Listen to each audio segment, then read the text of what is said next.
સુરતના ભાગલ વિસ્તારમાં ગણેશ પ્રતિમા પાછળ ફટાકડા ફોડતી વખતે આગ લાગી. જુઓ વિડીયો. સુરતમાં ગણેશ પ્રતિમા પાછળ આગ લાગી હતી. ફટાકડા ફોડતી વખતે આગ લાગી. સદનસીબે ઘટનામાં કોઈ જાનહાનિ થઈ નથી. શહેરના બાવળ ચોરસ્તા વિસ્તારમાં આ ઘટના બની છે. ફટાકડા ફોડતી વખતે ગણેશ પ્રતિમા પાછળ આગ લાગી હતી, જેમાં ગણપતિ વિસર્જન વખતેની ઘટનાથી અફરાતફરીનો માહોલ સર્જાયો હતો. સુરત શહેરમાં ગણપતિની વિસર્જન યાત્રા શરૂ થઈ હતી. સુરત શહેરમાં ગણપતિની વિસર્જન યાત્રા શરૂ થઈ છે, જેમાં ચૌટા પુલ પાસેથી વિસર્જન યાત્રા નીકળી છે, જેમાં વાજતે ગાજતે ગણેશની વિસર્જન યાત્રા નીકળી છે. ભક્તો ડીજે અને બેન્ડ બાજા સાથે નીકળ્યા છે. રાજમાર્ગ પર પોલીસનો ચાપતો બંદોબસ્ત છે. તેમજ સુરતના રામજીવાડા ખાતે સાંસદ મુકેશ દલાલે વિસર્જનનો પ્રારંભ કરાવ્યો છે.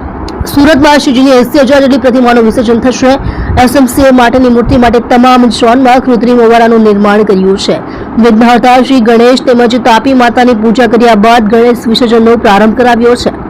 પબ્લિક ટ્રાન્સપોર્ટ બંધ રહેતા 6 લાખ મુસાફરોને અસર થશે. સાંજ સુધીમાં શહેરની તમામ મૂર્તિઓનું વિસર્જન થાય તેવી આશા મુકેશ દલાલે વ્યક્ત કરી છે.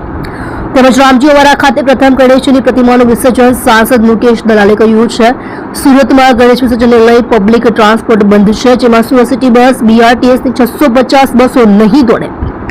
ગણેશ વિસર્જનને લઈ ટ્રાફિક ન થાય તે માટે નિર્ણય લેવાયો છે. પબ્લિક ટ્રાન્સપોર્ટ બંધ રહેતા 6 લાખ મુસાફરોને અસર થશે. તમે જોઈ રહ્યા છો આઈસોન ન્યૂઝ ચેનલ રમાકાંત રોય સાથે.